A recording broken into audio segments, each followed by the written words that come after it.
Okay, we'll take this caller now. Caller, welcome to Tanakh Talk. Please state your name and your question for our beloved Rabbi. Me? Yes, please go right ahead. I really got on? Okay. You're good. My name is Elizabeth Bachkov, and I'm calling from Brooklyn, New York. And I've never called into a show at all. Okay. What's my question for the rabbi? Yes. I'm a Jew who's never been observant. And people have been trying to convert me my whole life.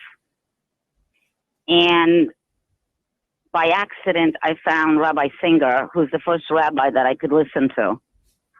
Does the rabbi really believe that Christianity and Islam are idolatry? Rabbi, can you hear a question okay? Yes, I sure can. Very good.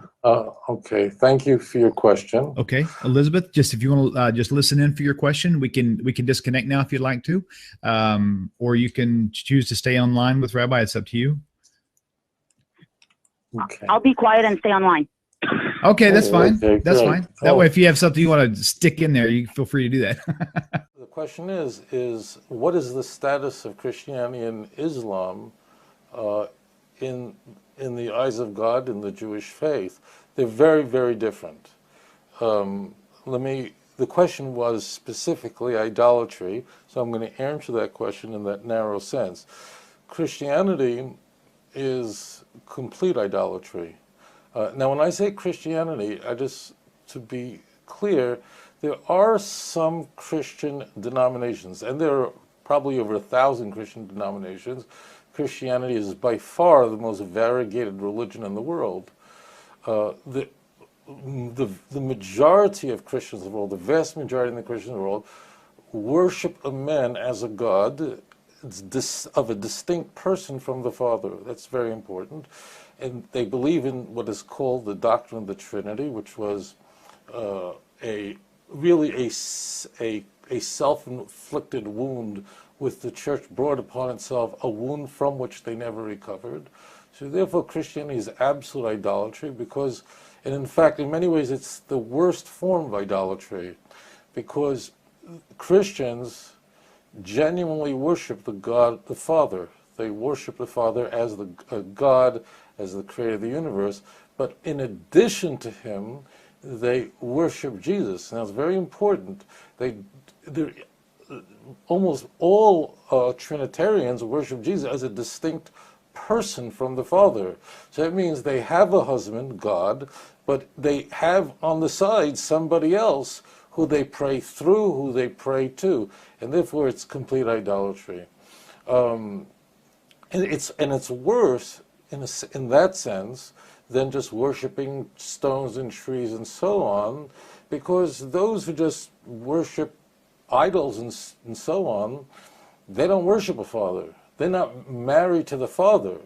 So therefore, that's why if you look at the Ten Commandments, the sin of this kind of what's called a partnership of God and someone with God is a commandment which the Torah warns us even before worshiping stones.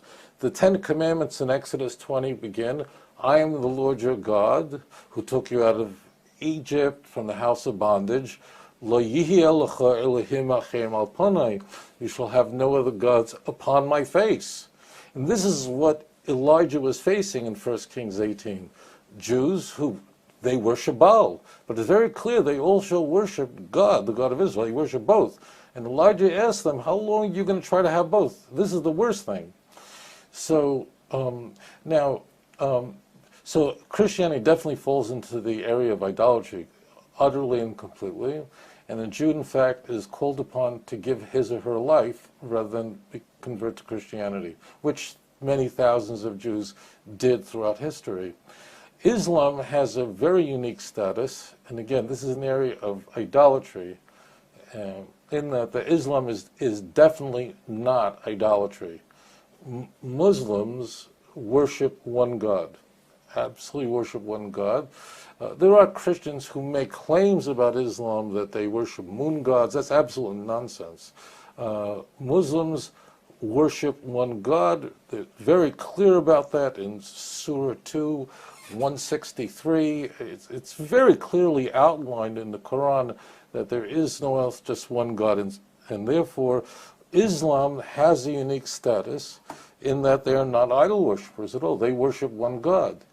That doesn't mean Judaism and Islam are the same, but there are enormous differences. In Jewish law, a Jew is not allowed to even walk into a church. A Jew, let's say, who's visiting Italy and wants to just walk into a church just to maybe admire its architecture or to see its flying buttresses, it's absolutely forbidden to even compliment it. You're not allowed to even talk about it. Lo yisham al picha, the Torah says. A Jew can't enter a Trinitarian church. A Jew can ask a mosque, would you mind if, when you're not using the mosque, if we can use it to pray our morning prayers? Can we borrow your mosque? Can we pray? And we're absolutely permitted to, because it's not a place of idolatry. They worship one God. Again, and while Muslims believe that Jesus is a Messiah and a prophet, they don't, and he was born of a virgin, they don't believe, in fact, they consider it completely outrageous and odious to worship any prophet as God, and just believing that Jesus' mother never went to bed with anyone isn't the particular sin. If you want to believe that somebody's mother never went to bed with anyone, that's not idolatry.